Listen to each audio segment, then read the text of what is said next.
నమస్కారం ఘంటారావానికి స్వాగతం. ముందుగా ప్రధానాంశాలు. ఈ ఏడాది భారత్ ఎన్నో ఘన విజయాలు సాధించిందన్న ప్రధాని. నూతన సంకల్పం లక్ష్యాలతో 2026లోకి వెళ్దామని పిలుపు. కాంగ్రెస్ నిర్మించిన అనేక సంస్థలను మోదీ విక్రయిస్తున్నారన్న ఖర్గే. హస్తం పోరాటం అధికారం కోసం కాదు, దేశం కోసమని స్పష్టీకరణ. గాంధీ భవన్లో ఘనంగా కాంగ్రెస్ పార్టీ 140వ ఆవిర్భావ వేడుకలు. రాజ్యాంగాన్ని కేంద్రం నీరుగార్చే ప్రయత్నం చేస్తోందన్న పీసీసీ చీఫ్. గ్రామీణ ప్రజల ఉపాధిని కేంద్రం దెబ్బతీస్తోందన్న పొన్నం. నిరసనగా ప్రతి ఒక్కరూ గ్రామంలో నిరసనలు తెలపాలని పిలుపు. రంగారెడ్డి జిల్లా మైలార్దేవ్పల్లిలో ప్లాస్టిక్ గోదాంలో అగ్ని ప్రమాదం. వస్తువులు దగ్ధం కావడంతో దట్టంగా వ్యాపించిన పొగ.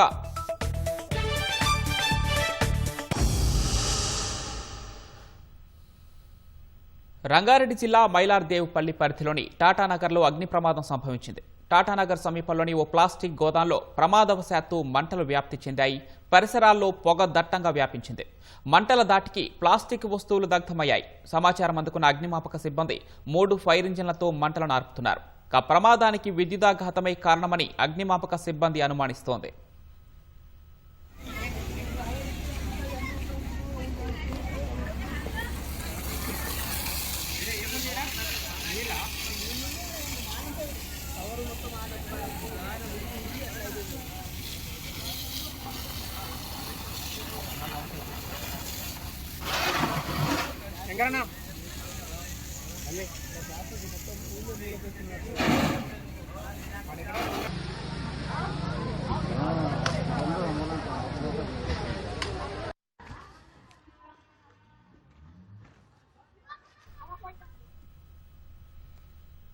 ఈ ఏడాది భారత్ ఎన్నో ఘన విజయాలు సాధించిందని ప్రధాని నరేంద్ర మోదీ అన్నారు.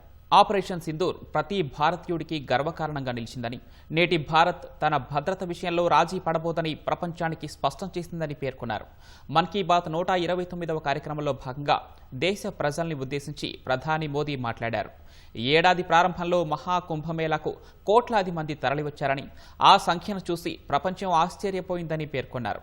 దేశ ప్రజలు స్వదేశీ ఉత్పత్తుల పట్ల కూడా గొప్ప ఉత్సాహాన్ని చూపించారని చెప్పారు.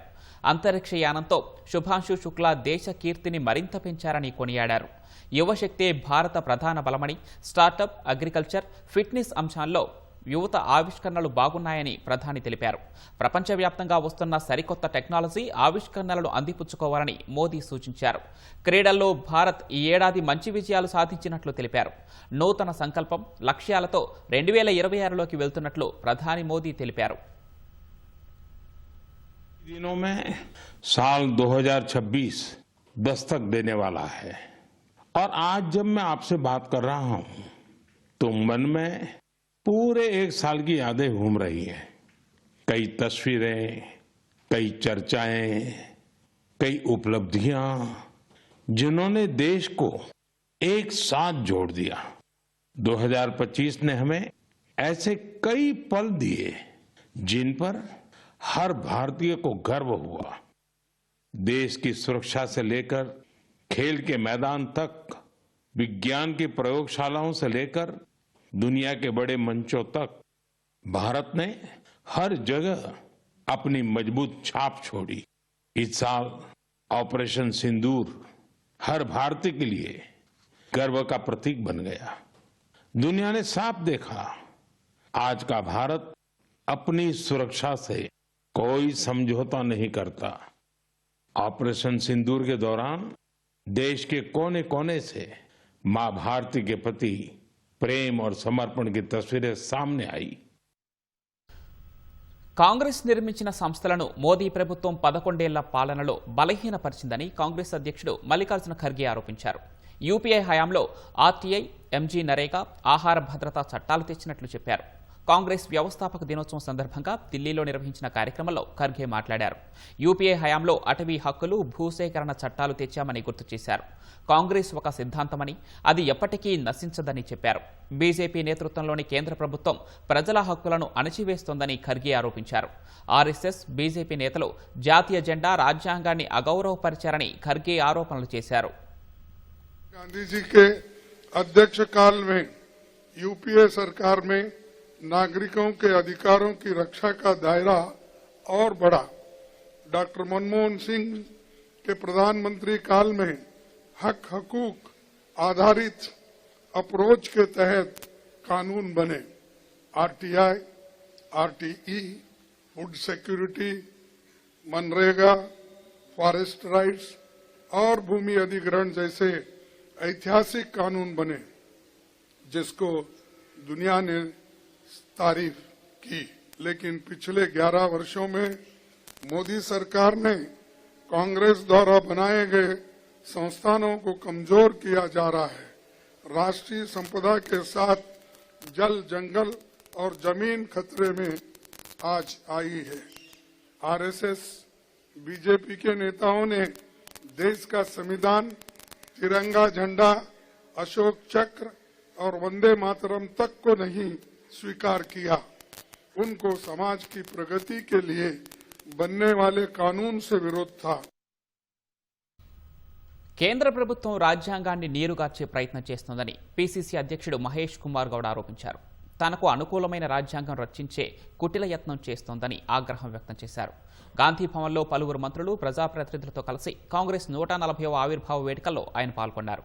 పేదల కోసం తీసుకువచ్చిన ఉపాధి హామీ పేరు మార్చడాన్ని తప్పుపట్టిన మహేష్ కుమార్ గౌడ్ ప్రజాస్వామ్యంలో కార్పొరేట్ సెక్టార్నే పోషించుకుంటూ పోవడం సరికాదని హితవు పలికారు. కాంగ్రెస్ పార్టీకి ఉన్నటువంటి ఘనమైన చరిత్ర ఈ ప్రపంచంలో ఏ రాజకీయ పార్టీకి లేదు, రాదు కూడా. కాంగ్రెస్ పార్టీ నిరంతరం ఇవాళ ఖర్గే గారి నేతృత్వంలో మన యువ నాయకుడు రాహుల్ గాంధీ గారు ఇచ్చిన పిలుపు, ఈ దేశంలో జిస్కి జితని ఆబాదీ ఉనికి యువతని బాగేదారి నినాదం ఇలా ఒక ఉద్యమంలాగా మారింది. ఆ ఉద్యమంలో భాగంగానే రాష్ట్ర ముఖ్యమంత్రి రేవంత్ రెడ్డి గారు 100 ఏళ్ల తర్వాత కుల సర్వే చేసి ఈ రాష్ట్రంలో 56.36% బీసీలు ఉన్నారంటే ఒక అఫీషియల్ డాక్యుమెంట్ ఇచ్చినారు. రాహుల్ గాంధీ గారి ఆలోచన ఈ దేశంలో ఉన్నటువంటి ఎస్సీలు, ఎస్టీలు, బీసీలు, మైనార్టీలు సమానంగా ప్రభుత్వ ఫలాలు పొందాలని ఆ దశగా తెలంగాణ ప్రభుత్వం ముందడుగేసింది. కాబట్టే ఇలా మోడీకి కూడా కనువిప్పు కలిగి దేశంలో జరిగే జనగణనలో కులగన్న చేర్చడం అనేది దానికి తెలంగాణ రాష్ట్ర ప్రభుత్వం అంకురార్పణ చేసిందన్న మాట కూడా ఈ సందర్భంగా చెప్పక తప్పదు. ముఖ్యమంత్రి గారికి ధన్యవాదములు. కుల సర్వే చేయడమే కాకుండా 2 చట్టాలు తీసుకొచ్చి 42% బీసీలకు రిజర్వేషన్ ఇవ్వచ్చే ప్రయత్నం చేయడం, ఆ తర్వాత ఆర్డినెన్స్ తీసుకొచ్చి ఎన్నికలకు పోవాలని ప్రయత్నం చేయడం, దానికి తూర్పుపరిచినటువంటి బీజేపీ ప్రభుత్వం ప్రజలకు మూల్యం చెల్లించుకోక తప్పదు. బీసీల పట్ల వ్యతిరేక ధోరణి వహిస్తున్నటువంటి బీజేపీ ప్రభుత్వం భవిష్యత్తులో తీవ్రంగా నష్టపోవాల్సి వస్తుందనే మాట కూడా ఈ సందర్భంగా మనవి చేస్తా ఉన్నాను. గాంధీ సిద్ధాంతం స్ఫూర్తిగా ఉపాధి హామీ పథకాన్ని యూపీఏ ప్రభుత్వం తీసుకొస్తే మోదీ ప్రభుత్వం దాన్ని నిర్వీర్యం చేసిందని మంత్రి పొన్నం ప్రభాకర్ విమర్శించారు. నరేగా పేరు మార్పునకు వ్యతిరేకంగా ప్రతి గ్రామంలో మహాత్మాగాంధీ చిత్రపటాలతో నిరసనలు చేపట్టాలని ఆయన పిలుపునిచ్చారు. ఏ నిరుపేదలకైతే ఉపాధి అవకాశాలు కల్పించాలనే సంకల్పంతో కాంగ్రెస్ పార్టీ చట్టాన్ని తీసుకొచ్చిందో దాన్ని నీరుగార్చే విధంగా కేంద్ర ప్రభుత్వం పూర్తిగా 100% బాధ్యత వహించి చేపట్టే ఈ కార్యక్రమంలో రాష్ట్రాల ఆర్థిక పరిస్థితి బాగాలేదని తెలిసినప్పటికీ 40%, 60% పేరు మీద రాష్ట్రాలపై భారం మోపి పథకాన్ని నిర్వీర్యం చేసే ప్రయత్నం చేస్తూ ఉంది. ఒకటి, అదేవిధంగా మన జాతిపిత స్వాతంత్ర ఉద్యమానికి నాయకత్వం శాంతియుతంగానే సాధిస్తామని చెప్పినటువంటి మహాత్మా గాంధీ గారి పేరు మీద, మన దేశానికి జాతిపితగా గౌరవించుకునేటువంటి మహాత్మా గాంధీ గారి పేరును తొలగించి ఎలా మరి రామ్జీ అనే పేరు మీద పెట్టేటువంటి ఒక ప్రయత్నం చేస్తూ ఉన్నారు.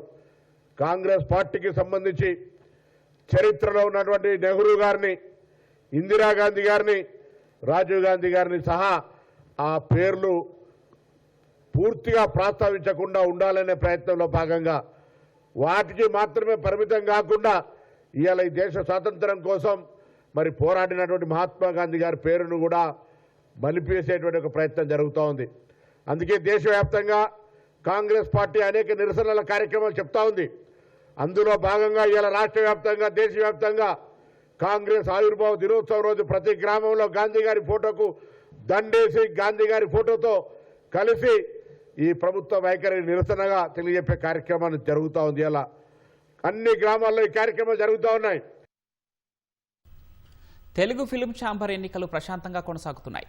ప్రతి 2 ఏళ్లకోసారి ఛాంబర్లోని 4 సెక్టార్ల సభ్యులంతా నూతన కార్యవర్గాన్ని ఎన్నుకుంటారు. అగ్ర నిర్మాతలంతా ప్రోగ్రెసివ్ ప్యానెల్ పేరుతో, చిన్న నిర్మాతలంతా మన ప్యానెల్ పేరుతో పోటీ పడుతున్నారు. 2027 వరకు నూతన కార్యవర్గానికి జరుగుతున్న పోలింగ్లో సభ్యులంతా ఒక్కొక్కరుగా తరలివచ్చి తమ ఓటు హక్కును వినియోగించుకుంటున్నారు. దీంతో ఫిల్మ్ ఛాంబర్ వద్ద సందడి నెలకొంది. ఛాంబర్లో మొత్తం 3,355 మంది సభ్యులున్నారు. ప్రోగ్రెసివ్ ప్యానెల్ నుంచి అగ్ర నిర్మాతలు దిల్ రాజు, సురేష్ బాబు, మైత్రి రవి, స్వప్నదత్, నాగవంశీ, కెఎస్ రామారావు, అశోక్ కుమార్ పోటీలో ఉండగా మన ప్యానెల్ నుంచి సి కళ్యాణ్, నట్టికుమార్, వైవిఎస్ చౌదరి, ప్రసన్న కుమార్ బరిలో నిల్చున్నారు. మధ్యాహ్నం 1 గంట వరకు పోలింగ్ జరగనుంది. ఈ సాయంత్రంలోగా తెలుగు ఫిల్మ్ ఛాంబర్ నూతన అధ్యక్షుడు ఎవరనేది తేలనుంది. బీహార్లో ఓ గూడ్స్ రైలు పట్టాలు తప్పింది. అసన్సోల్ పరిధిలోని లహబాన్, సిముల్తాలా స్టేషన్ల మధ్య రాత్రి వేళ 8 బోగీలు పట్టాలు తప్పాయి. ఈ ప్రమాదం ధాటికి పలు బోగీలు చెల్లాచెదురుగా పడ్డాయి. రైల్వే ట్రాక్ దెబ్బతింది. దీంతో హౌరా, పట్నా, ఢిల్లీ మార్గం వైపు వెళ్లాల్సిన రైళ్ల రాకపోకలకు అంతరాయం ఏర్పడింది. గూడ్స్ రైలు పట్టాలు తప్పిన చోట పునరుద్ధరణ కోసం పనులు కొనసాగుతున్నాయి. జీహెచ్ఎంసీ పునర్విభజనకు అనుగుణంగా హైదరాబాద్, సైబరాబాద్, రాచకొండ కమిషనరేట్లను పునర్వ్యవస్థీకరించేందుకు సర్కార్ కసరత్తు చేస్తోంది. పెరుగుతున్న జనాభా, మారుతున్న భౌగోళిక పరిస్థితులను దృష్టిలో ఉంచుకొని 12 జోన్లను ఏర్పాటు చేయాలని పోలీస్ శాఖ భావిస్తోంది. మార్పుల్లో ముఖ్యంగా సైబరాబాద్ పరిధిలో ఉన్న శంషాబాద్, రాజేంద్రనగర్ జోన్లను ఇకపై హైదరాబాద్ సిటీ కమిషనరేట్లో విలీనం చేయనున్నారు. సైబరాబాద్ పరిధిలో షేర్లింగంపల్లి జోన్ను భారీగా విస్తరిస్తూ మొయినాబాద్ నుంచి పటాన్చెరు దాకా పరిధి పెంచనున్నారు. మాదాపూర్ను కూకట్పల్లి జోన్ పరిధిలో చేర్చాలని యోచిస్తున్నారు. రాచకొండ పరిధిలో ఎల్బీనగర్, ఉప్పల్, మల్కాజ్గిరి జోన్లు కొనసాగనున్నాయి. ఫ్యూచర్ సిటీ భద్రత కోసం ప్రత్యేక పోలీసు విభాగాన్ని ఏర్పాటు చేసే అవకాశం ఉంది. యాదాద్రి జిల్లాను పూర్తిస్థాయి పోలీస్ జిల్లాగా మార్చి ఎస్పీకి బాధ్యతలు అప్పగించనున్నారు. ఆయా మార్పులపై ప్రభుత్వం త్వరలోనే అధికారిక ఉత్తర్వులు జారీ చేసే అవకాశం ఉంది. సంక్రాంతి పండుగలోపు మెదక్ జిల్లా నర్సాపూర్ నియోజకవర్గంలోని డబుల్ బెడ్రూమ్ ఇళ్లు అర్హత కలిగిన పేదలకు పంపిణీ చేయకపోతే కబ్జా చేస్తామని ఎమ్మెల్యే సునీత లక్ష్మారెడ్డి ప్రభుత్వాన్ని హెచ్చరించారు. డబుల్ బెడ్రూమ్ ఇళ్లు పంపిణీ చేయకపోవటాన్ని నిరసిస్తూ 2 పడక గదుల ఇళ్ల ముందు నేలపై కూర్చొని ధర్నా చేశారు. అనంతరం అక్కడ నుంచి ర్యాలీగా వచ్చి నర్సాపూర్ ప్రధాన చౌరస్తాలో రాస్తారోకో నిర్వహించారు. హైదరాబాద్ ప్రధాన రహదారి కావడంతో ఇరువైపులా భారీగా ట్రాఫిక్ జామ్ అయింది. ఇప్పటికైనా ప్రభుత్వం స్పందించకపోతే పెద్ద ఎత్తున నిరసన వ్యక్తం చేసి ఇళ్లను కబ్జా చేసి పేదలకు పంపిణీ చేస్తామని సునీత లక్ష్మారెడ్డి తెలిపారు. 2 బ్లాక్లు 500 ఇండ్లు, ఫస్ట్ 252 హౌసెస్ ఒక బ్లాక్లో, 248 ఒక బ్లాక్లో. అందులో ఏంటంటే ఈ 252 ఏదైతే హౌసెస్ ఉన్నాయో ఆ బ్లాక్లో ఆల్మోస్ట్ అన్ని ఇండ్లు కంప్లీట్ అయిపోయి పెయింటింగ్ కూడా వేసిండ్రు, వాటర్ కనెక్షన్ ఇచ్చిండ్రు, ఎలక్ట్రిఫికేషన్ అయిపోయింది. ఒక ట్రాన్స్ఫార్మర్ పెడితే అవి తీసుకోవడానికి పేదలకు పంచడానికి రెడీగా ఉన్నాయి. గతంలో అడిగినాం ఏమని, మేము లిస్ట్ కూడా ఇచ్చినాం, అది ఇవ్వట్లేదు. అక్కడ పక్కన ఉన్నటువంటి వాటికి అమౌంట్ రిలీజ్ చేయాలి, అది కూడా రిలీజ్ చేయట్లేదు. దాని కూడా 12,52,00,000 ఉన్నాయి. దాని అయినా రిలీజ్ చేసి అవి కంప్లీట్ చేయాలంటే దాన్ని అసలు పట్టించుకున్నట్లేదు. అవి ఎట్లయిపోతుందంటే అది వేరే దుర్మార్గాలకు అడ్డగా మారిపోయేటువంటి పరిస్థితి కనిపిస్తూ ఉంది. కాబట్టి ఈరోజు ఆవేదనతో, బాధతో కేసీఆర్ గారేమో పేదవారికి ఇండ్లు పంపిణీ చేయాలన్న ఆలోచనతో నిర్మించినటువంటి ఈ డబుల్ బెడ్రూమ్లని వెంటనే రిలీజ్ చేయాలని, వాళ్ళకి ఇప్పించాలని చెప్పేసి ఆలోచనతో రాస్తారోకో ర్యాలీ కూడా తీయడం జరిగింది. యూరియా కోసం రైతులు వ్యవసాయ శాఖ అధికారి వినయ్ కుమార్ కాళ్లపై పడిన ఘటన మహబూబాబాద్ జిల్లాలో చోటు చేసుకుంది. నరసింహులపేటలో సొసైటీకి 848 బస్తాలు రాగా వాటిని అధికారులు పంపిణీ చేశారు. అనంతరం పలు గ్రామాలకు చెందిన రైతులు వేదిక వద్దకు చేరుకొని యూరియా బస్తాలు ఇప్పించాలంటూ అధికారిని వేడుకున్నారు. 2 రైతులు వ్యవసాయాధికారి కాళ్లపై పడేందుకు ప్రయత్నించారు. వినయ్ వెళ్లిపోతున్న సమయంలో ద్విచక్ర వాహనానికి అడ్డుకోవడంతో పాటు వాహనానికి కదలనివ్వకుండా రోడ్డుపై అడ్డంగా పడుకొని నిరసన వ్యక్తం చేశారు. తనకు యూరియా బస్తాలు ఇప్పించాలంటూ గొడవకు దిగారు. యూరియా బస్తాలు వచ్చిన వెంటనే ఇస్తానని అధికారి వినయ్ రైతులకు హామీ ఇచ్చారు.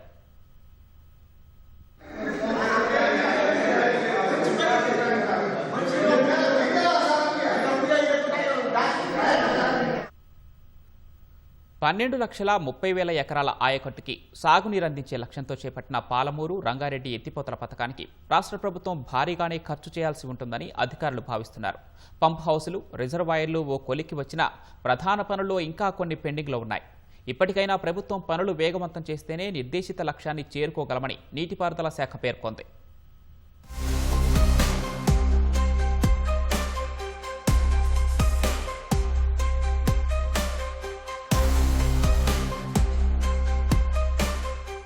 పాలమూరు రంగారెడ్డి ఎత్తిపోతల పథకం పూర్తి స్థాయిలో ఆయకట్టుకు నీరివ్వాలంటే రాష్ట్ర ప్రభుత్వం సుమారు మరో 25,000 కోట్లు ఖర్చు ఉంటుందని నీటిపారుదల శాఖ అంచనా వేస్తోంది. పంప్ హౌస్లు, రిజర్వాయర్లు కొలిక్కి వచ్చిన ప్రధాన పనుల్లో ఇంకా కొన్ని పెండింగ్లో ఉన్నాయి. ప్రధాన కాలువలు పూర్తి సహా డిస్ట్రిబ్యూటరీ నెట్వర్క్ పనులు జరగాల్సి ఉంది. పాలమూరు రంగారెడ్డి ఎత్తిపోతల అంచనా వ్యయం 56,000 కోట్లు కాగా ఈ నెల మొదటి వారం వరకు 32,067 కోట్లు ఖర్చు చేశారు. అందులో 2023 వరకు బీఆర్ఎస్ ప్రభుత్వం 26,472 కోట్లు ఖర్చు చేయగా కాంగ్రెస్ ప్రభుత్వం అధికారంలోకొచ్చాక రెండేళ్లలో కేవలం 5,595 కోట్లు చెల్లించారు. మిగిలిన పనులు పూర్తి చేసేందుకు మరో 25,000 కోట్లు అవసరమని నీటిపారుదల శాఖ అంచనా వేసింది. ఒప్పందం ప్రకారం పెరిగిన ధరలను నిర్మాణ సంస్థలకు చెల్లించాల్సి ఉన్నందున ప్రాజెక్టు పూర్తయ్యేలోగా ఆ వ్యయం మరింత పెరిగే అవకాశం ఉందని పేర్కొంది. శ్రీశైలం బ్యాక్ వాటర్ నుంచి 60 రోజుల్లో 90 టీఎంసీలను ఎత్తిపోసి ఉమ్మడి మహబూబ్నగర్, రంగారెడ్డి, నల్గొండ జిల్లాల్లోని 12.3 లక్షల ఎకరాల ఆయకట్టుకి నీరందించాలని ప్రాజెక్టు లక్ష్యంగా పెట్టుకున్నారు. 2015 జూన్లో 35,200 కోట్ల అంచనా వ్యయంతో పరిపాలన అనుమతిచ్చిన ప్రభుత్వం పంపు హౌసులు, రిజర్వాయర్లు, ప్రధాన కాలువ పనులని 18 ప్యాకేజీలుగా విభజించి గుత్తేదారులకు అప్పగించింది. పనులు, రిజర్వాయర్లలో ముంపు ప్రాంతం కోసం 40,000 ఎకరాలు సేకరించడం సహా 4,111 కుటుంబాలకు పునరావాసం కల్పించాలని ప్రతిపాదించారు.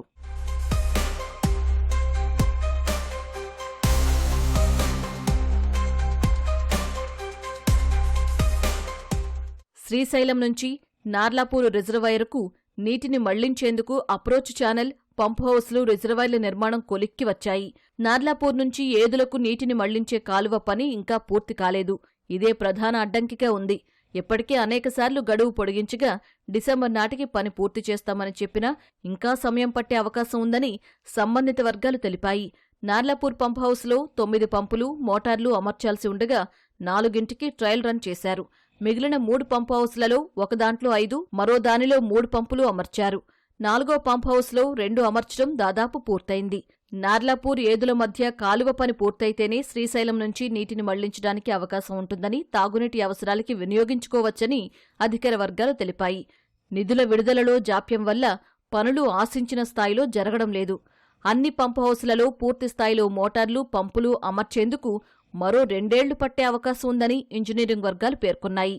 2023 డిసెంబర్లో కాంగ్రెస్ ప్రభుత్వం బాధ్యతలు చేపట్టే నాటికి ఈ ప్రాజెక్టుపై 26,472 కోట్లు ఖర్చు చేశారు. ప్రధాన పనుల్లో కొన్ని ఓ దశకు రాగా 2023 సెప్టెంబర్లో అప్పటి భారస ప్రభుత్వం ప్రాజెక్టుకు ప్రారంభోత్సవం చేసింది.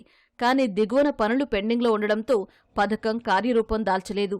ఇప్పటికైనా మిగిలిన పనులు అంచనా వేసి నిర్ణీత వ్యవధిలోగా పూర్తి చేసేలా గుత్తేదారులపై ఒత్తిడి తేవడం, గడువు పొడిగించినా పనులు చేయని వారిపై చర్యలు తీసుకోవాలని ఇంజనీరింగ్ వర్గాలు సూచిస్తున్నాయి. అవసరమైన నిధులను పూర్తిస్థాయిలో అందుబాటులో ఉంచితేనే పాలమూరు రంగారెడ్డి ఎత్తిపోతల పథకం ప్రయోజనాలు రైతులకు అందుతాయని అభిప్రాయపడుతున్నాయి. మేడిగడ్డ బ్యారేజీ పనులపై ఇచ్చిన నోటీసులకు నిర్మాణ సంస్థ ఎల్&టీ పీఈసీ జాయింట్ వెంచర్ స్పందన చాలా పేలవంగా ఉంది. పరీక్షలు, పనులు చూసేందుకు అవసరమైన మనుషులు, యంత్రాలు అందుబాటులో ఉంచలేదు. ఏదో ఒక సమాధానమిచ్చి పట్టించుకోలేదని Kaleshwaram project Ramagundam irrigation circle SE పేర్కొన్నారు. ఈ మేరకు సంస్థకు తుది నోటీసులు ఇచ్చారు.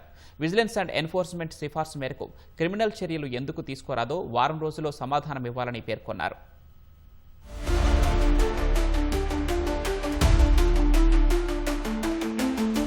మేడిగడ్డ బ్యారేజీ కుంగిన తర్వాత దర్యాప్తు చేసిన విజిలెన్స్ అండ్ ఎన్ఫోర్స్మెంట్ నిర్మాణ సంస్థతో పాటు బాధ్యులైన ఇంజనీర్లపై క్రిమినల్ చర్యలకు సిఫార్సు చేసింది. పునరుద్ధరణకయ్యే ఖర్చును నిర్మాణ సంస్థే భరించాలని, అందుకు అంగీకరించకపోతే ప్రభుత్వం రికవరీ చేయాలని జస్టిస్ పీసీ ఘోష్ కమిషన్ సూచించింది. విజిలెన్స్ కమిషన్ నివేదిక ఇచ్చి 9 నెలలు కావస్తున్నా చర్యలు తీసుకోకుండా జాప్యం చేసిన నీటిపారుదల శాఖ ఎట్టకేలకు 2 రోజుల క్రితం తుది నోటీసు ఇచ్చింది. ఒప్పందం అమల్లో ఉన్న కుంగిన మేడిగడ్డ బ్యారేజీ పునరుద్ధరణకు ఎల్ఎన్టీ ఎలాంటి చర్యలు తీసుకోలేదు. తాము రాసే లేఖలకు సమాధానాలివ్వడం తప్ప పనుల్లో పురోగతి లేదని అధికారులు అభిప్రాయపడ్డారు. పలు సందర్భాల్లో ఉన్నతాధికారులు మాట్లాడినా, నీటిపారుదల శాఖ మంత్రి చర్చించినా ఫలితం లేదు.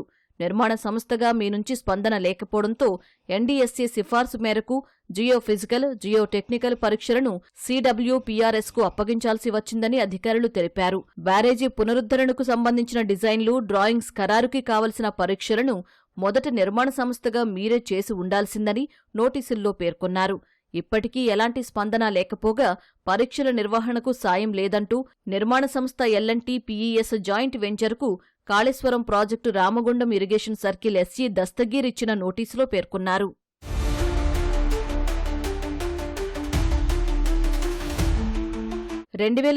మార్చి 5న విజిలెన్స్ అండ్ ఎన్ఫోర్స్మెంట్ ఇచ్చిన నివేదికలో మేడిగడ్డ బ్యారేజీ కుంగడానికి, ప్రభుత్వ ఖజానాకు నష్టం వాటిల్లడానికి నిర్మాణ సంస్థే కారణమని, క్రిమినల్ చర్యలకు సిఫార్సు చేసింది. రెండోసారి సవరించిన అంచనా 4,613 కోట్లకు అనుబంధ ఒప్పందంపై సంతకం చేసి బ్యారేజీ పూర్తి కాకుండా పూర్తయినట్లు ధృవీకరణ పత్రం కోరినందుకు చర్యలు తీసుకోవాలని సూచించింది.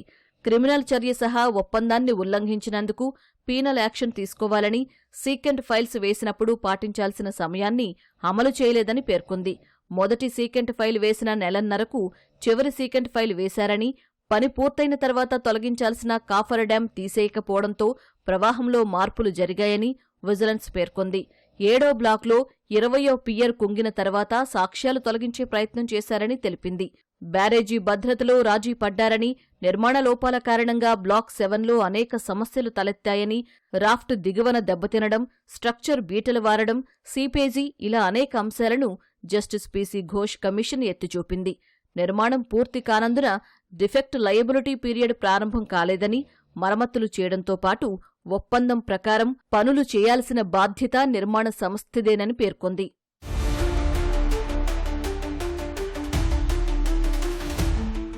మేడిగడ్డ స్ట్రక్చర్, జియోటెక్నికల్లో లోపాలు, ఇతర బ్లాకుల్లో సమస్యలను నిర్మాణ సంస్థ సొంత ఖర్చులతో బాగు చేయాలని కమిషన్ సూచించింది.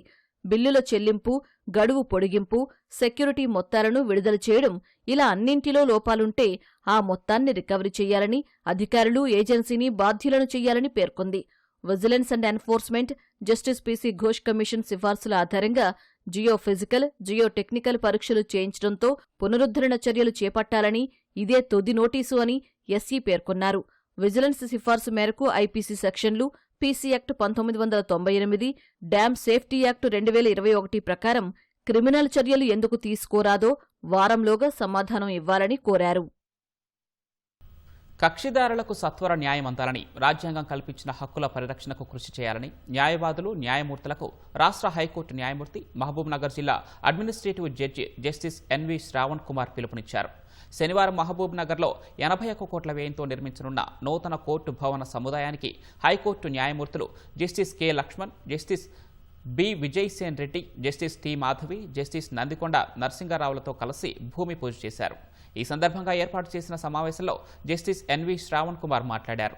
ప్రస్తుతం మహబూబ్నగర్లోని కోర్టు భవనం 2 ఎకరాల 5 గుంటల స్థలంలో సరిపోని విధంగా ఉందని, నూతన భవనాన్ని 10 ఎకరాల 5 గుంటల స్థలంలో జిల్లా కేంద్రంలోని పాలమూరు యూనివర్సిటీకి దగ్గర బండమీదిపల్లిలో విశాలంగా నిర్మించనున్నట్లు చెప్పారు. ఈ భవన నిర్మాణం 2 ఏళ్లలో పూర్తి చేయనున్నట్లు తెలిపారు. నూతన భవన సముదాయంతో కోర్టుకు వచ్చే కక్షిదారులకు సత్వర న్యాయం లభించాలని, ఈ దిశగా న్యాయవాదులు, న్యాయమూర్తులు సమర్థవంతంగా పనిచేయాలన్నారు. The proposed construction will substantially enhance the quality and efficiency of judicial administration in Mahbubnagar district. The land required for construction of the new court buildings has been allotted by the GO RT 597 dated 14/11/2024 by the government of Telangana. The total extent of land allotted is 10 acre 5 guntas.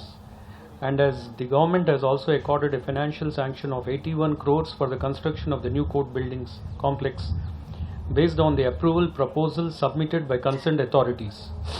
As per the approved plans, the construction of the new court buildings is scheduled to be completed within a period of 24 months from the date of commencement. If new courts buildings are inaugurated, it means that we have determined to give an effective and immediate relief to the litigants who come here. at the end of the day, what we have to do as the advocates and judges is that the constitutional rights which have been guaranteed by our Constitution of India should be safeguarded. So I think this new court building will give us a new dimension and see that the cases which are pending at the earliest, with all your support, to see that the litigants get their justice at the earliest and their rights are being protected.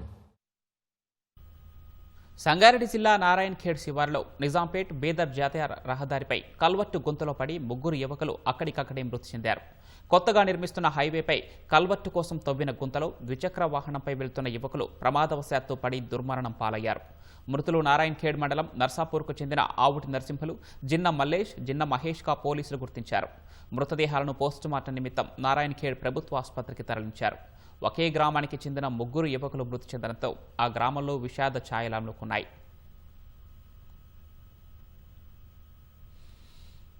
Jagtial జిల్లా కోరుట్లలో lorry car ఢీకొన్న ఘటనలో దంపతులిద్దరూ దుర్మరణం పాలయ్యారు. నిజామాబాద్ జిల్లా ఆర్మూరు మండలం మంథని గ్రామానికి చెందిన కోటగురి మోహన్, లావణ్య భార్యాభర్తలు కొండగట్టు అంజన్న దర్శనానికి వెళ్లి తిరిగి వస్తూ ఉండగా కోరుట్ల వద్ద వీరి వాహనం ప్రమాదానికి గురైంది. ఎదురుగా వస్తోన్న ద్విచక్ర వాహనాన్ని తప్పించబోయి లారీని ఢీకొట్టినట్లు స్థానికులు తెలిపారు.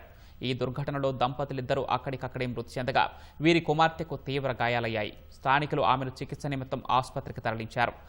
దైవ దర్శనానికి వెళ్లిన వారు రోడ్డు ప్రమాదానికి గురై మరణించడంతో కుటుంబ సభ్యులు కన్నీరు మున్నీరుగా విలపిస్తున్నారు.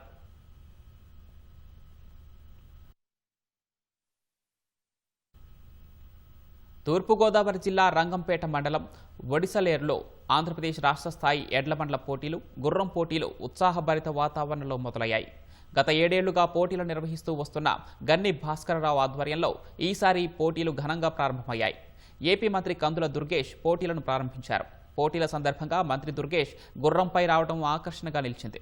ఎడ్లబండ్ల పోటీల విజేతలకు బైక్లు, గుర్రం పరుగు పందెం పోటీల విజేతలకు నగదును బహుమతులుగా ఇవ్వనున్నట్లు నిర్వాహకులు తెలిపారు.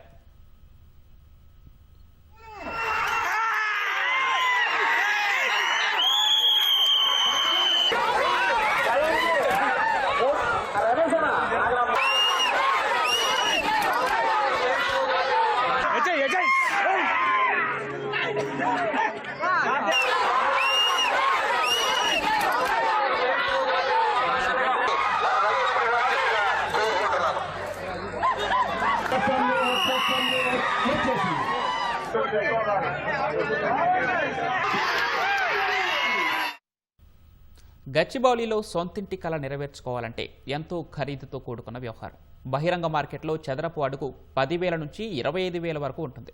అల్పాదాయ వర్గాల ఆ ప్రాంతంలో కనీసం అద్దెకు ఉండాలన్నా భయపడే పరిస్థితి ఉంటుంది.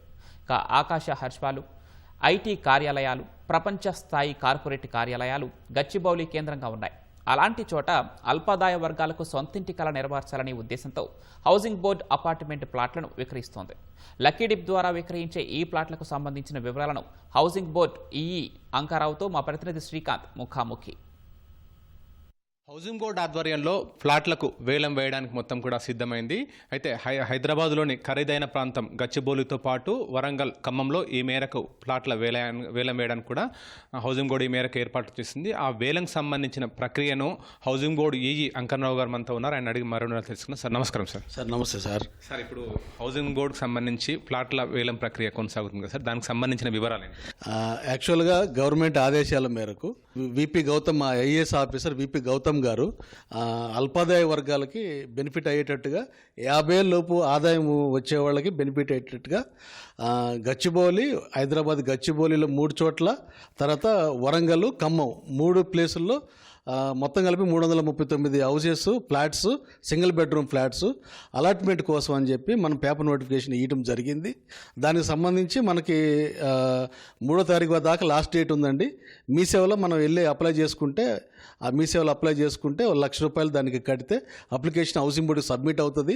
సబ్మిట్ అయిన తర్వాత హౌసింగ్ బోర్డు నుంచి మనం వెరిఫై చేసేసి మనం 3వ తారీఖు ఇక్కడ 6వ తారీఖునేమో హైదరాబాద్లో డ్రా తీస్తాము, 8వ తారీఖునేమో వరంగల్లో తీస్తాము, 10వ తారీఖున ఖమ్మం ఖమ్మంలో డ్రా తీస్తాము. డ్రా తీసిన వెంటనే వాళ్ళకి 15 డేస్లో 25% కట్టమని, మిగతా అమౌంట్ మిగతాది 3 నెలల్లో కట్టమని చెప్పి మనకి ఇన్స్ట్రక్షన్స్ ఇవ్వడం గౌతమ్ గారు ఇవ్వడం జరిగిందండి. దాని ప్రకారం మనకి గవర్నమెంట్ ఆదేశాల ప్రకారమే మేము కూడా చేసుకుంటూ పోతున్నాం. దీనికి మంచి రెస్పాన్స్ ఉందండి. రోజుకి దాదాపుగా ఒక 750 కాల్స్ వస్తున్నాయి మాకు. గచ్చిబౌలి ఫ్లాట్స్కి బాగా చూస్తున్నారు, వెరిఫై చేస్తున్నారు. అంటే గచ్చిబౌలి అంటే చాలా ఖరీదైన ప్రాంతం, ఎందుకంటే హైటెక్ సిటీ, ఫైనాన్షియల్ డిస్టిక్, ఐటీ కార్యాలయాలు ఉంటాయి, జీసీసీలు, అంటే చాలా ఖరీదైన ప్రాంతం అది. అక్కడ ఎట్లా సార్ ప్లేస్ ఏంటి, దానికి సంబంధించిన కన్స్ట్రక్షన్ అంటే ఎంతెంత విస్తీర్ణంలో ఉంది, అక్కడ వేలానికి సంబంధించి రాష్ట్రంలో మిగతా వరంగల్, ఖమ్మంతో పోలిసి ఇక్కడ డిమాండ్ ఎక్కువ అవకాశం కూడా ఉంటుంది. దానికి సంబంధించిన వివరాలు అంటే గచ్చిబౌలిలో పర్టికులర్గా మీరు వేలం వేసే దానికి సంబంధించిన. గచ్చిబౌలిలో మనకి ఏజ్ హాస్పిటల్ పక్కనండి, మంచి ప్రైమ్ లొకేషన్.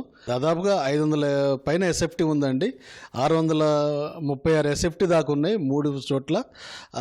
ఏజ్ హాస్పిటల్ పక్కనే మనకి 40 ఫ్లాట్స్ ఉన్నాయండి. దాని పక్కనే రామ్కి సీయు అని చెప్పి అక్కడ 6 ఫ్లాట్స్ ఉన్నాయండి. దాని తర్వాత వసంతలో మనకి 35 ఫ్లాట్స్ ఉన్నాయండి. అది ఏఎంబి మాల్ ఎదురుగా అంజయ్యనగర్లో వస్తుంది. అన్ని ప్రైమ్ లొకేషన్ అండి. ఇల్లు లేని వాళ్ళకి మంచి గొప్ప సువర్ణ అవకాశం ఇది.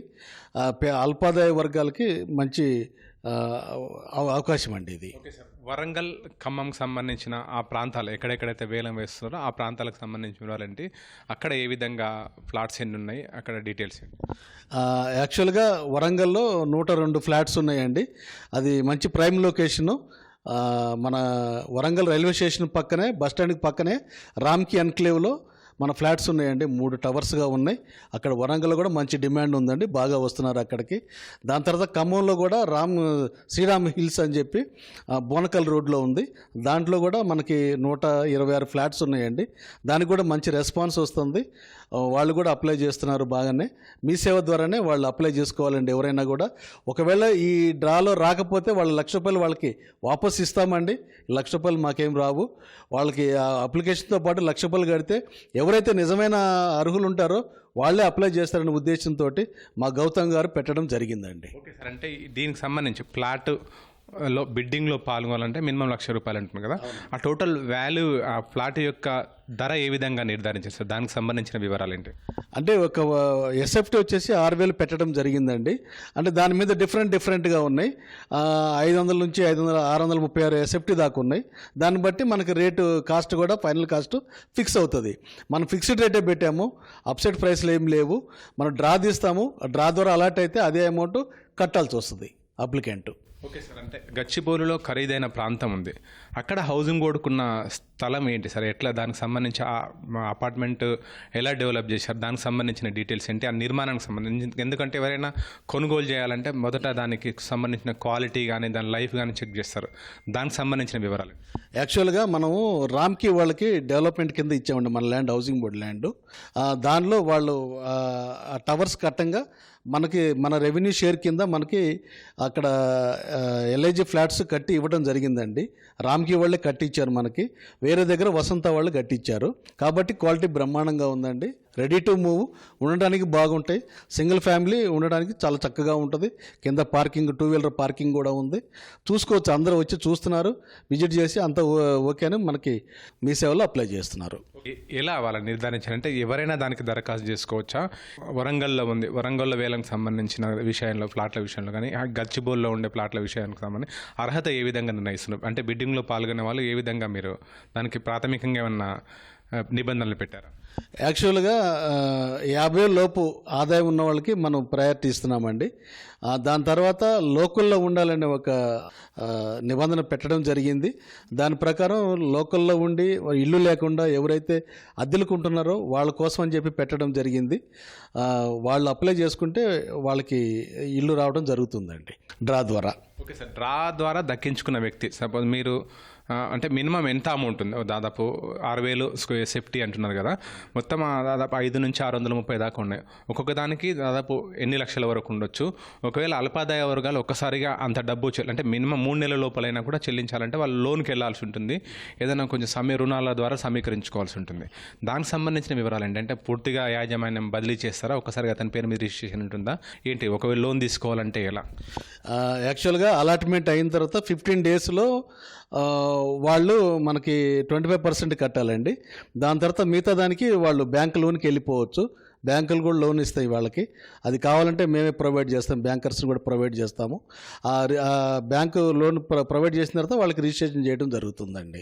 హైదరాబాద్ లోకల్ అంటే దేన్ని పరిగణిస్తారు? ఎందుకంటే గచ్చిబౌలి అంటే గచ్చిబౌలి ఆ చుట్టుపక్కలనే ఓటర్ ఐడీలే ఆధార్ ఉండాలా? అదేవిధంగా వరంగల్ అంటే రైల్వే స్టేషన్ పక్కన అంటున్నారు, అక్కడ స్థానికత ఈ విధంగా పరిగణలోకి తీసుకుంటారు. ఖమ్మంలో బోనకల్ రోడ్లో శ్రీరామ్ హిల్స్ పక్కన అంటే ఆ చుట్టుపక్కల వాళ్ళ చుట్టుపక్కల గ్రామాల లేకపోతే ఇంత పరిధి విస్తీర్ణం అనే దానికి సంబంధించిన డీటెయిల్స్.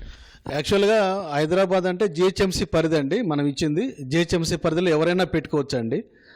తర్వాత వరంగల్లో కూడా వరంగల్ హనుమకొండ ఎవరైనా పెట్టుకోవచ్చండి. ఖమ్మం అయితే ఖమ్మం టౌన్ వాళ్ళు ఎవరైనా పెట్టుకోవచ్చండి. దానికి లోకల్ వాళ్ళు పెట్టుకోవడానికి అవకాశం ఉందండి.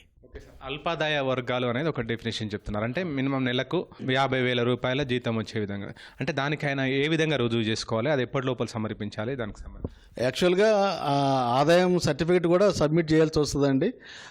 అలాట్మెంట్ అయిన తర్వాత ఇవన్నీ తీసుకుంటామండి. 50,000 లోపు ఉందా లేదనేది. ఇప్పుడైతే మేము మ్యాండేటరీ పెట్టలేదు, అన్నీ సెల్ఫ్ డిక్లరేషన్ పెట్టమని చెప్పి అప్లికేషన్లో ఇవ్వడం జరిగిందండి. వాళ్ళు సెల్ఫ్ డిక్లరేట్ చేస్తే అయిపోతుందండి అప్లికేషన్ మీ సేవలో. ఎవరైతే ఇల్లు లేకుండా హైదరాబాద్ చుట్టుపక్కల ఉంటున్నారో, చిన్న చిత్తగా ఉద్యోగాలు చేసుకుంటూ 50,000 లోపు సంపాదించుకునే వాళ్ళు ఎవరు ఉంటారో వాళ్ళందరి కోసం అని చెప్పి హౌసింగ్ బోర్డు మనకి అవకాశం కల్పించడం జరిగింది జనాలకి. ఇప్పుడు ఈ వేలానికి సంబంధించి అంటే అమౌంట్ కట్టడము చివరిగా అయ్యడం, మొత్తం 3 జిల్లాలకు సంబంధించిన వేలం ఏ రోజు ఉంటుంది? ఒకసారి హైదరాబాద్ వచ్చి 6వ తారీఖు ఉందండి, వరంగల్ వచ్చేసి 8వ తారీఖు ఉందండి, ఖమ్మం 10వ తారీఖు ఉందండి. డ్రా తీస్తాము. ఆ డ్రాలో వచ్చిన అభ్యర్థులకి ఆటోమేటిక్గా వాళ్ళకి అలాట్మెంట్ వచ్చిందని చెప్పి మెసేజ్లు వెళ్ళిపోయిన తర్వాత 15 రోజుల్లో వాళ్ళు అమౌంట్ కట్టాలి. దాని తర్వాత మిగతా దానికి వాళ్ళు బ్యాంకు లోన్కి వెళ్ళిపోతే వాళ్ళ అమౌంట్లు అన్ని వాళ్ళకి వాళ్ళ ఎలిజిబిలిటీని బట్టి వాళ్ళకి బ్యాంకు లోన్ శాంక్షన్ చేస్తుంది. చివరిగా ఒక ప్రశ్న సార్, ఏదైనా పారదర్శకత అనేది ఎంతో ఇంపార్టెంట్. ఎందుకంటే గచ్చిబౌలి లాంటి అంటే మీరు చెప్తున్నారు ప్రతి చోట కూడా డిమాండే ఉందని, గచ్చిబౌలిలో ఇంకా హై డిమాండ్. అక్కడ సింగిల్ బెడ్రూమ్ అయినా సరే దానికి అల్పాదాయ వర్గాలకు దక్కించుకోవాలని చాలామంది ఎంతోమంది ఆశాభావాలు ఉంటారు. ఆ ట్రాన్స్పరెన్సీ ఏవి సార్ డిప్ సిస్టమ్స్? యాక్చువల్గా మనం నిర్మితి కేంద్రం అని చెప్పి మన స్టేడియం గచ్చిబౌలి స్టేడియం ఎదురుగా నిర్మితి కేంద్రంలో పెట్టామండి. ఇది దీనికి డ్రా తీసే రోజు ఎవరైనా రావచ్చు అండి, వచ్చి దాన్ని పాల్గొని దానిలో మనం ఎట్లా డ్రా తీస్తున్నామో చూసి వాళ్ళు కూడా సాటిస్ఫై కావచ్చు అండి. అది అందరి సమక్షంలోనే డ్రా తీసి ఇవ్వడం జరుగుతుందండి. ఎవరి పర్యవేక్షణలో జరుగుతుంది? హౌసింగ్ బోర్డు అధికారుల పర్యవేక్షణలో జరుగుతుంది. అంతా మన సెక్రటరీ, ఈ ఎస్టేట్ ఆఫీసరు, పిఆర్ఓ వీళ్ళందరి పర్యవేక్షణలో జరుగుతుందండి. అల్పాదాయ వర్గాలకి సొంతింటి కళ నెరవేర్చాలనే లక్ష్యంతో హౌసింగ్ బోర్డు ఖరీదైన ప్లాట్లను కూడా వేలం వేస్తుంది. సులభంగా అంటే నిర్దేశించిన ప్రకారం డీడీ తీయడం, ఆ తర్వాత ఒకవేళ లాటరీలో డిప్లో వెళ్తే నిర్దేశించిన సమయంలో డబ్బు మొత్తం చెల్లిస్తే కూడా ఆ ఖరీదైన ప్రాంతంలో గచ్చిబౌలిలో కావచ్చు, అటు వరంగల్లో కావచ్చు, ఖమ్మంలో కావచ్చు, మా బహిరంగ మార్కెట్లో కంటే తక్కువ ధరకే హౌసింగ్ బోర్డు ఈ ప్లాట్లను విక్రయిస్తుంది. ఈ ప్లాట్లని దక్కించుకోవచ్చు. కెమెరా పర్సన్ నరేందర్తో శ్రీకాంత్, ఈటీవీ న్యూస్, హైదరాబాద్. రాష్ట్రపతి ద్రౌపది ముర్ము జలాంతర్గామిలో ప్రయాణించారు. కర్ణాటకలోని కార్వార్ నౌకాదళ స్థావరం నుంచి కల్వరీ క్లాస్ జలాంతర్గామి ఐఎన్ఎస్ వాగ్షీర్లో బయలుదేరారు. నౌకాదళ చీఫ్ అడ్మిరల్ దినేష్ కే త్రిపాఠి రాష్ట్రపతి వెంట ఉన్నారు. అబ్దుల్ కలాం తర్వాత కల్వరీ క్లాస్ సబ్మరైన్లో ప్రయాణించిన రెండో రాష్ట్రపతిగా ముర్ము నిలిచారు. 2 నెలల క్రితం రాష్ట్రపతి రఫేల్ యుద్ధ విమానంలో గగన విహారం చేశారు. హర్యానాలోని అంబాలా వైమానిక స్థావరం నుంచి రఫేల్లో ప్రయాణించారు. ఆరావళి పర్వతాలకు సంబంధించి సుప్రీంకోర్టు ఆమోదించిన నిర్వచనీయంపై వివాదం చెలరేగిన వేళ ఈ అంశాన్ని పునఃపరిశీలించేందుకు అత్యున్నత న్యాయస్థానం సిద్ధమైంది. ఈ అంశాన్ని సుమోటోగా స్వీకరించిన సుప్రీంకోర్టు సోమవారం విచారణ చేపట్టనున్నట్లు తెలిపింది. భారత ప్రధాన న్యాయమూర్తి justice Surya Kant, justice JK Maheshwari, justice Augustine George Masih నేతృత్వంలోని త్రిసభ్య ధర్మాసనం ఆరావళి పర్వత శ్రేణులు, అనుబంధ సమస్యలకు సంబంధించిన పునర్నిర్వచనాన్ని పరిశీలించనుంది. కేంద్రం సిఫార్సులతో ఆరావళి పర్వత శ్రేణుల ఏకరీతి నిర్వచనాన్ని నవంబర్ 20న సుప్రీం ఆమోదించింది.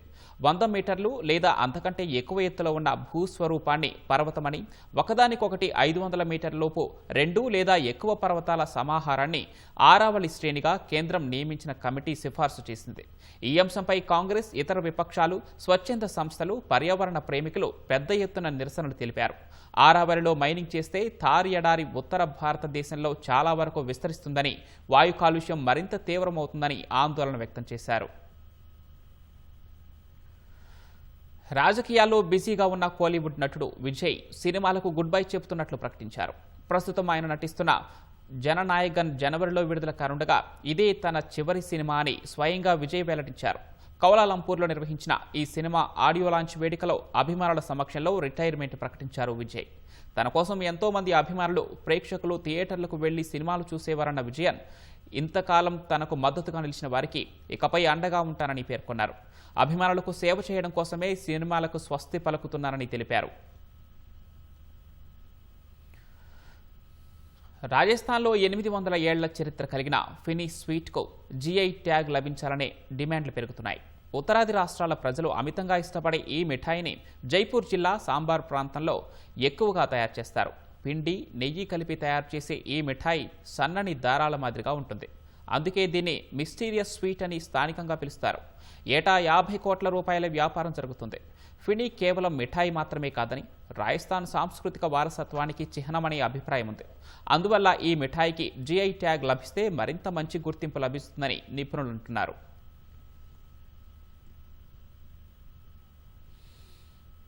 మధ్యప్రదేశ్లోని సాగర్ జిల్లా బినాలో 121 సంవత్సరాల క్రితం బ్రిటిష్ హయాంలో నిర్మించిన సెయింట్ జాన్స్ చర్చి ఒక్క పగులు లేకుండా నేటికి చెక్కు చెదరకుండా ఉంది. ఈ కట్టడం బ్రిటిష్ కాలం నాటి నిర్మాణ చాతుర్యానికి ప్రతీకగా నిలిచింది. చర్చి నిర్మాణంలో రాయి, ఉక్కు, కలపను వాడారు. ఎక్కడా సిమెంటు వినియోగించలేదు.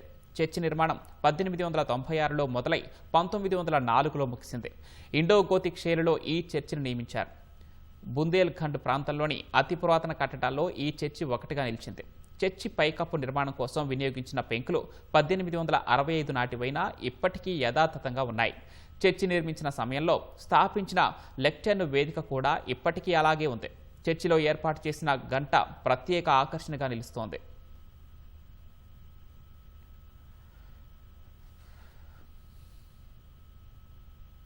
హైదరాబాద్ ఎన్టీఆర్ స్టేడియంలో జరుగుతున్న పుస్తక ప్రదర్శన చివరి అంకానికి చేరుకుంది. ఈ నెల 19 మొదలైన బుక్ ఫెయిర్ రేపటితో ముగియనుంది. వయసుతో సంబంధం లేకుండా చిన్న, పెద్ద అంతా తరలి రావడంతో సందడి నెలకొంది. విద్యార్థులు తమకు నచ్చిన పుస్తకాలను కొనుగోలు చేస్తున్నారు. ఒకే ప్రాంతంలో అన్ని భాషల పుస్తకాలు లభ్యమవడంతో పుస్తక ప్రియులు సంతోషం వ్యక్తం చేస్తున్నారు. హైదరాబాద్ బుక్ ఫేర్ కి పుస్తక ప్రియుల నుంచి మంచి స్పందన వస్తోంది. పుస్తక ప్రదర్శనను సందర్శించిన ప్రతి ఒక్కరూ ఒక్కో పుస్తకాన్నైనా కొనుగోలు చేస్తున్నారని నిర్వాహకులు చెబుతున్నారు. బుక్ ఫేర్ కు రోజు వేలల్లో వచ్చిన సందర్శకులు, క్రిస్మస్ ఆ తర్వాతి రోజు సుమారు 3 లక్షల మంది వచ్చినట్లు నిర్వాహకులు వెల్లడించారు. పుస్తక ప్రదర్శనశాలకు విచ్చేసిన అనేక మంది ప్రధాన ద్వారం వద్ద సెల్ఫీలు దిగుతూ ఆనందంగా తిరిగి వెళ్తున్నారు. ఈ నెల 19న మొదలైన పుస్తక ప్రదర్శన రేపటితో ముగియనుండడంతో సందర్శకులు ఇవాళ రేపు భారీగా తరలివచ్చే అవకాశం ఉందని నిర్వాహకులు చెబుతున్నారు. ఆదివారం తర్వాత చాలా ఎక్కువ సంఖ్యలో పుస్తక అభిమానులు హైదరాబాద్ బుక్ ఫేర్ ని సందర్శించారు. ఈ 2 రోజుల్లోనే 3 లక్షలకు పైగా పుస్తక ప్రేమికులు సందర్శించారని ఒక అంచనా. స్కూళ్ల నుంచి కూడా విపరీతంగా పిల్లలు వచ్చి చూస్తున్నారు, పుస్తకాల మధ్య తిరుగుతున్నారు. గత 2 రోజులుగా వచ్చినటువంటి స్పందనను చూస్తే ఇంకా ఎక్కువ స్పందన ఉంటుందని అనుకుంటున్నాం. బుక్ ఫేర్ లో ప్రత్యేకంగా ఫన్నీ కార్టూన్స్ స్టాల్ ఏర్పాటు చేయడంతో ప్రదర్శనశాలకు కొత్త కల వచ్చింది. నగరంలోని 20 మంది కార్టూనిస్టులు ప్రత్యేకంగా తమ కార్టూన్లకు సంబంధించిన పుస్తకాలతో స్టాల్ ను ఏర్పాటు చేశారు. ఆ ప్రదర్శనశాలను సందర్శించిన మాజీ గవర్నర్ బండారు దత్తాత్రేయ, పుస్తక పఠనం అభ్యాసమైతే అది మనిషికి మానసిక ప్రశాంతతను ఇవ్వడమే కాకుండా గొప్ప మేధావిగా తీర్చిదిద్దుతుందని పేర్కొన్నారు. పుస్తక ప్రదర్శన అనేది విభిన్న అభిప్రాయాలు, భావజాలాలకు వేదికగా నిలిచిందని సుప్రీంకోర్టు మాజీ న్యాయమూర్తి జస్టిస్ సుదర్శన్ రెడ్డి ప్రశంసించారు. ప్రతి ఒక్కరూ శుభకార్యాలు, మిత్రుల వద్దకు వెళ్లినప్పుడు ఖచ్చితంగా ఒక పుస్తకాన్ని తీసుకెళ్లి బహుకరించాలని సైకియాట్రిస్టు హిప్నో పద్మ కమలాకర్ సూచించారు. బుక్ ఫేర్ ను సందర్శించిన డీజీపీ శివధర్ రెడ్డి సమాజంలో పుస్తకాలకు మరింత ప్రాధాన్యత పెరిగిందని పేర్కొన్నారు. పలు స్టాళ్లను క్షుణ్ణంగా పరిశీలించి కొన్ని పుస్తకాలను కొనుగోలు చేశారు. హైదరాబాద్ లో జరుగుతున్నటువంటి పుస్తక ప్రదర్శన ఇది లాస్ట్ 38 years నుంచి నడుస్తుంది. మోర్ దెన్ 30 times వచ్చి ఉంటాను లాస్ట్ 38 years లో. స్టాల్స్ పెరిగే అవకాశం ఉంది, ఎందుకంటే చాలా మంది వచ్చి స్టాల్స్ కి అవకాశం లేక పెట్టలేకపోయింది అని చెప్పి మన నిర్వాహకులు చెప్తున్నారు. నెక్స్ట్ టైం అట్లీస్ట్ ఇంకా దాన్ని పెంచాలి, ఇంకా ఎక్కువ మందిని అట్రాక్ట్ చేస్తే తప్పకుండా ఎక్కువ స్టాల్స్ పెట్టే అవకాశం ఉంటుంది. బుక్ రీడింగ్ అనేది ఒక మంచి అలవాటు, మెదడుకు మంచి మేత పెడుతుంది. అది జరగబోయేటువంటి బుక్ ఎగ్జిబిషన్స్ ఇంకా ఎక్కువ మంది ఆదరిస్తారని చెప్పి నమ్మకం ఉంది. గిరిజన సంస్కృతి, జీవన విధానం తెలియజేసేలా ద్యావనపల్లి సత్యనారాయణ రాసిన గిరిజన క్షేత్రాలు జాతర పుస్తకాన్ని బుక్ ఫెయిర్ వేదికపై ఆవిష్కరించారు. నాగోబా, సమ్మక్క సారలమ్మ జాతర గొప్పతనాన్ని పుస్తకంలో క్షుణ్ణంగా వివరించినట్లు తెలిపారు. చిన్నారులు చేసిన జానపద నృత్యం, సాంస్కృతిక కళారూపాలు సందర్శకులను అమితంగా అలరించాయి.